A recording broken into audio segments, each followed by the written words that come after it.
Mental Health and Crime channel. My name is Huda London.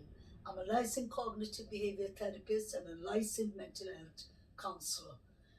Today, I would like to discuss a bit more about the case of Summer Moon Utawels. Summer is a 5-year-old girl who was missing from Rogersville, Tennessee, and this happened in 2021, 15th of June. An Amber Alert was raised, but to start with, an endangerment alert was raised when Summer went missing. Her parents, Candice Bly, and her father, that's her mother, and her father, Donna Wells, reported Summer missing at 6:30, I believe.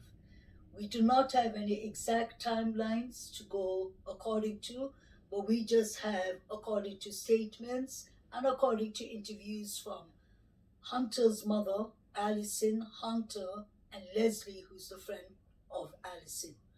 Hunter's a 15-year-old boy, or he was 14 years old at that time. His mother, Allison, and Candice were friends, but they had a falling off over a guy called Jose, who has been recently coming out after 9 months, which is at least good enough that he's finally coming out. So did Grandis. She apparently came out. Grandis is the grandmother, that is Summer's grandmother. She's included in the timeline. With all due respect, Grandis just disappeared. Nobody heard explanation, so that kind of made it fishy for all of us, to be honest. Because today I'm going to be quite genuine. I'll be genuine and professional because what I've heard in these last days is very hurtful.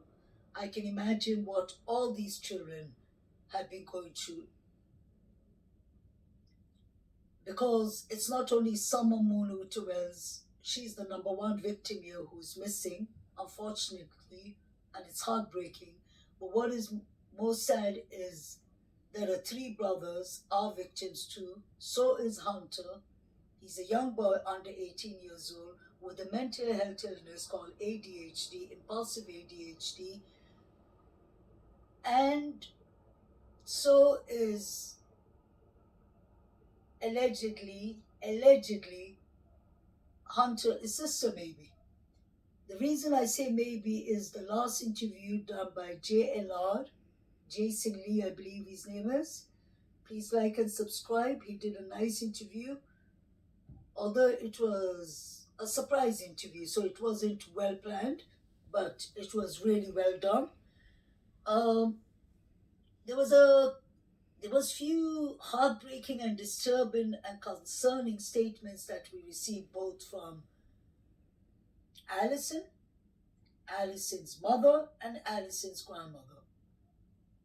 They were talking a bit about the timeline, but it was very interesting that they said that Hunter has never been the same since that day. I'm sure that's my theory and my belief from day one. I've always said that I believe Hunter has more involvement than Allison and Hunter have made us believe.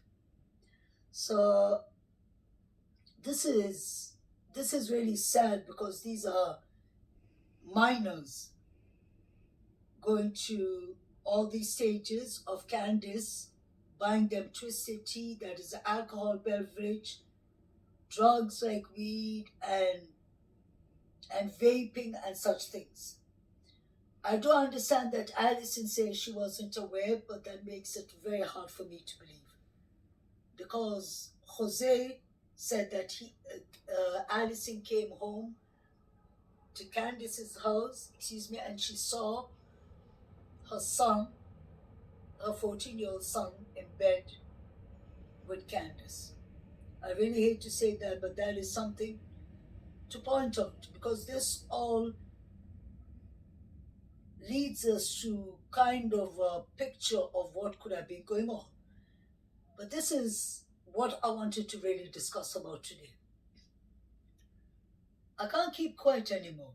I basically believe that there's a gag order because all these children were under investigation, and all these parents and grandparents were under investigation before Summer got missing. Or, like Don said, before Summer got gone.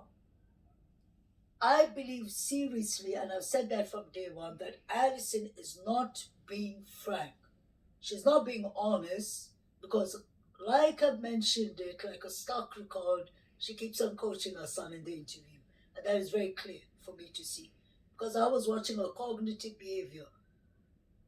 Her behavior was saying one thing, and her cognitive, her thoughts, the way she was explaining it was another thing. Another thing that Alison was clearly doing is she was playing with her mobile. It looked more like she was swapping and deleting messages. And when she was coaching her son at 1 minute and 34 seconds to say the park, she did it twice. Her grandmother noticed that and she turned towards the other side of the camera so that the interviewer couldn't see her. Please take a proper look at that interview because I believe that interview has very important details and very strange behaviors. A lot of coaching going on there. So what Hunter witnessed that day, I remember Hunter clearly saying in Chris's interview that Summer could have gone down for more than 20 seconds. She could have maybe gone down and not come up. Although that was just a statement he was saying. So we really don't know if this was a secondary drowning. Then it was one of the most humid days in Tennessee that day. So something could have happened there too. There's so many things here that are in question. I personally believe that this is a foul play,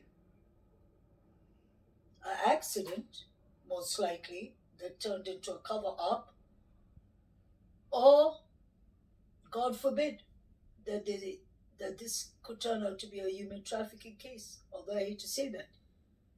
Because clearly, there has been allegedly the pattern of, we've heard from family members of Don that he tried to sell his youngest son, Don Jr., when Don Jr. was a little boy, 2 years old.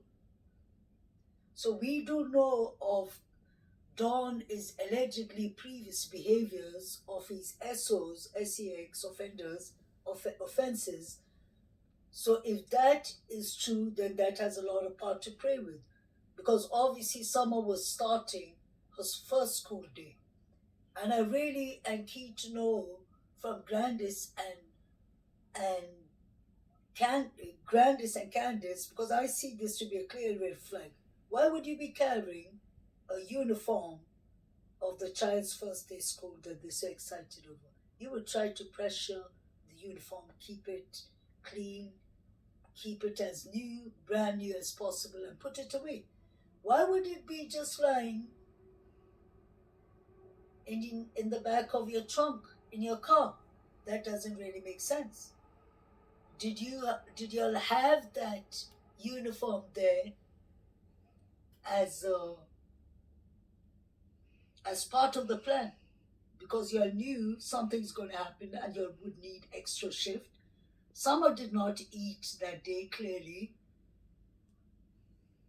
Even if you all got or made a sandwich for Summer, you would have definitely mentioned that. Hunter hasn't mentioned that in his timeline.